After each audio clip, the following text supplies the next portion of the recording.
Hello, everybody, and thank you for tuning in to the Liberty Report. With me today is Daniel McAdams, our co-host. Daniel, good to see you. How are you this morning, Dr. Paul? I'm doing very well. I understand our program's a little bit different today, that you're going to be asking me some questions. You're in the hot seat again, Dr. Paul. It's AskRonPaul, which we do occasionally, and we put it out on Twitter, and a lot of people have questions, and oftentimes it's just hard to sort down through all the good questions that people want to ask you. So if you're ready, I'm all set to go. I hope I have some good answers. They've got some good ones this time. The first one is from Brett Basil. A small number of members of the House speak out against unjust, unconstitutional wars that are being waged. My question is, why hasn't Congress used its power to stop these wars and attacks from happening? Why is there no accountability or adherence to our own laws?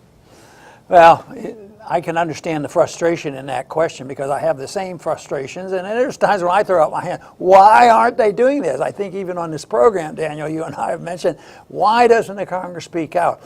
I guess you have to try to understand the psychology of each and every one of the members, why they do it, but I think here's a few things that you can suggest.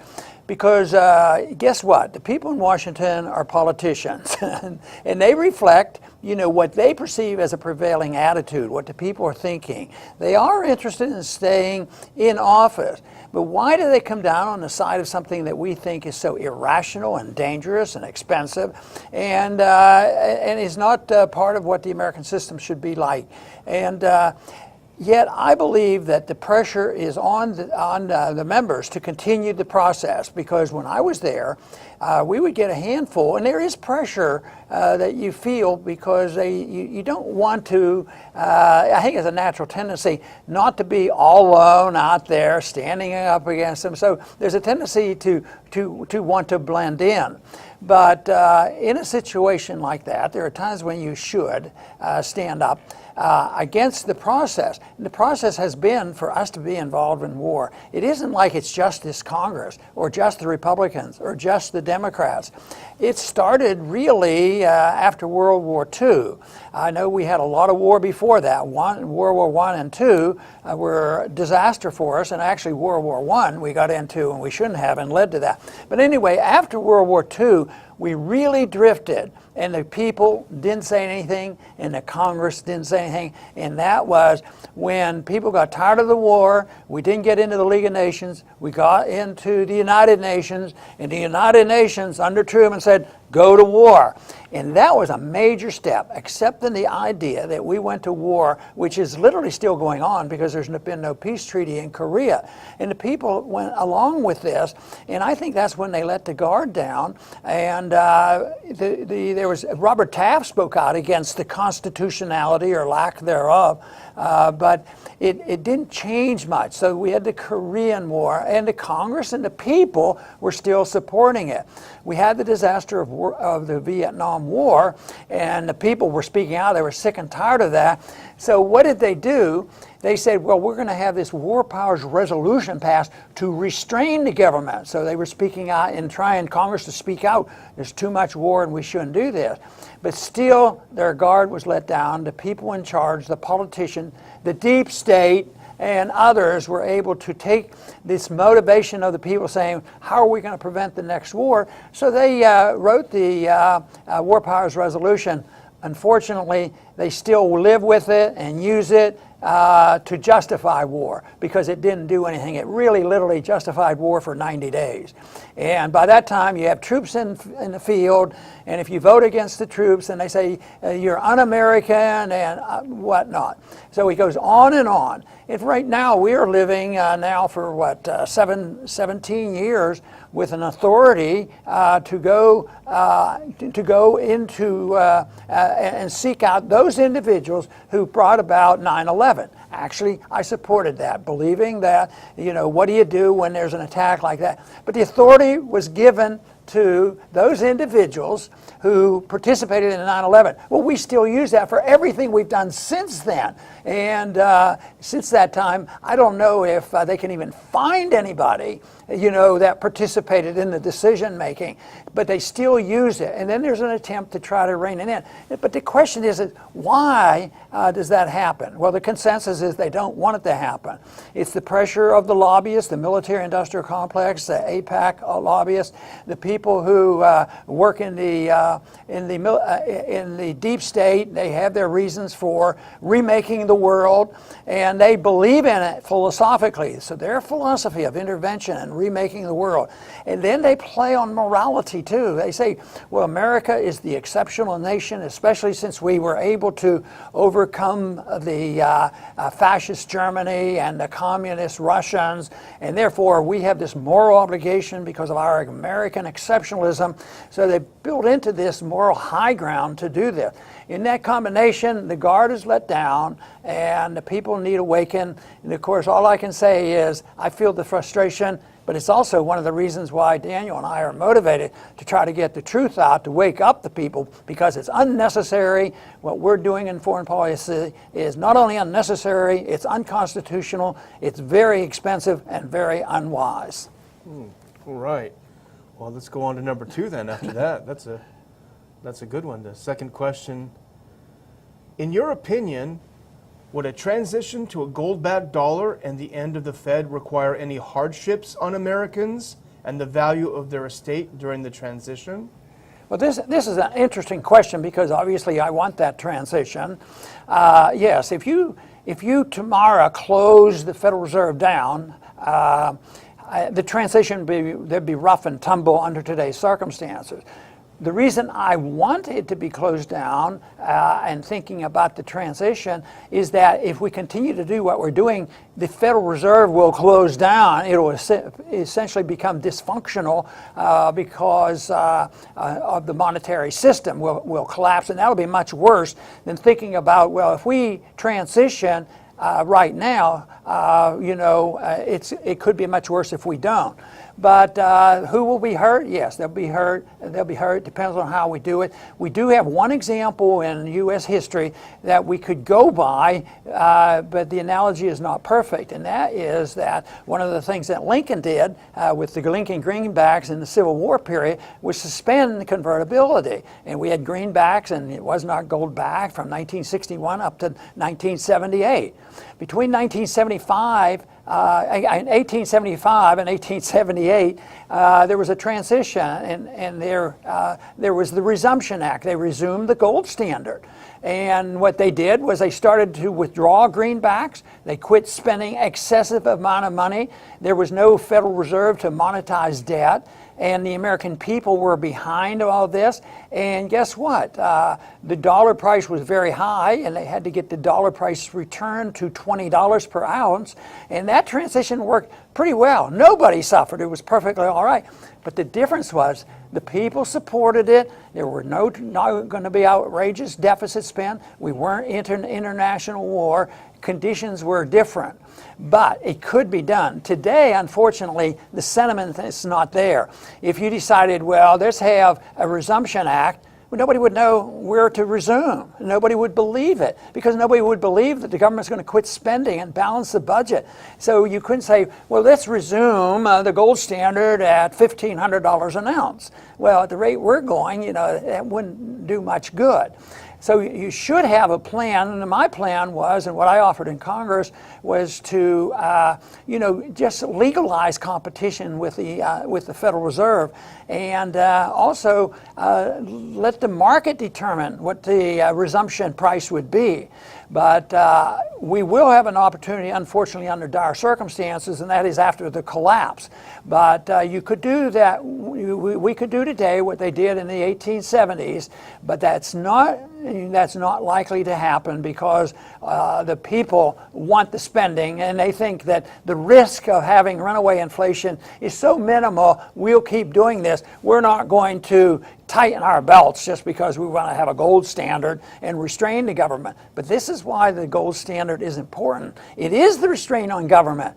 And now the government does not to be restrained, so that's why we will not see a transition into a gold standard, but we actually should legalize some competition with the dollar standard, because we have a fiat dollar standard. It will fail. The Federal Reserve will fail, and we should at least legalize and make sure that people don't have to pay taxes on gold and silver. And we've the Campaign for Liberty has actually worked with Arizona and Wyoming in making it legal once again to use the Constitution, because states were forbidden for using anything other than silver and gold as legal tender. So they re-legalized this, and that is a move in the right direction. People are thinking this way, and there's more thought right now about a resumption because right now, yesterday or so, I think it was 400,000 ounces of gold that Russia's buying, and China's interested in gold. And there's repatriation going on. There's gold leaving the storage in New York and at the Fed, going to the countries because they think it's going to be more secure. So there may be an effort here for a transition in a peaceful manner, but the special interests aren't too interested in that happening, because there's a lot of people who like this excessive spending, because this would curtail the military-industrial complex, it would curtail our wars, it would curtail the welfare state, and as soon as somebody would get hurt, then they would be complaining. If you did it radically, yes, some people would be hurt, but a lot of people that would be hurt deserve to be hurt because they're in that top 1% making the hundreds of millions, if not billions of dollars because of the monetary system. So nothing will be smooth, but the most important thing is for people to understand the issue of monetary policy and why it is good for everybody and why it's worthwhile and why it's a benefit to do this gradually rather than waiting for a calamity. Under those circumstances, then you're talking about Zimbabwe and Venezuela. That makes it more difficult because that's when you have political chaos. All right. Moving on now to number 3. You're halfway there, Dr. Paul. You're halfway there. This is from Alex Bowman. Do you think Trump will win re-election after ordering the attacks on Syria? Well, that's wild speculation on my part, and I usually don't get into too much of this. But if I had to say, people like, well, no, say what you think anyway. I think he'll get reelected if he doesn't resign, first. So, yes, but I don't think the Syrian thing will be the most important thing. Too many people don't even know where Syria is. And yes, we talk about it, and people who are informed know that Syria is very, very important. All of the Middle East is very important, for the spending and for geopolitical reasons, for oil and all these things. But I think if he were up for re-election today, my guess is that he'd probably be re-elected. He would. But to project this out for 2.5 more years and try to say what would happen, I think a lot of people were surprised he was elected in the first place. But the reason I suggest that he could be re-elected, that on the surface right now, at least the reports come out that they're more positive, that people are employed more so. But I think that a lot of people like ourselves here at this channel is that we're concerned about real growth and debt, and those are the problems, because that will change things just immediately when it's evident that the debt can't be paid, and it can't. And the only way they can finance the debt is printing more money, and that leads eventually to the loss of confidence in the dollar. If that happens in the last year of the Trump Trump term, and he's running for re-election, I think under those conditions he wouldn't be able to get re-elected. Under today's conditions, I believe he'd probably be able to pull it off again. Okay, one more to go. Last one. Number 4. Will you explain the benefit of auditing the Fed? Snake in the Grass is asking. Well, obviously there's a benefit, or I wouldn't have tried to get it audited over a good many years. Matter of fact, even the first time I was in Congress for shorter periods of time in the 1970s, that I supported that bill. Interestingly enough, it was supported by populist-type Democrats that would like to audit the Fed. I think what would happen is we would find out what they're doing. It's done in secret, and they have a tremendous amount of power. Just think of the bailout. Trillions and trillions of dollars passed out to certain countries and to certain banks that were bailed out. And they continue to do that. They can prop up markets. I think one little story I've told before is that knowing what's happening and the relationship of the Fed to gold and other things was revealed when I had an early breakfast with the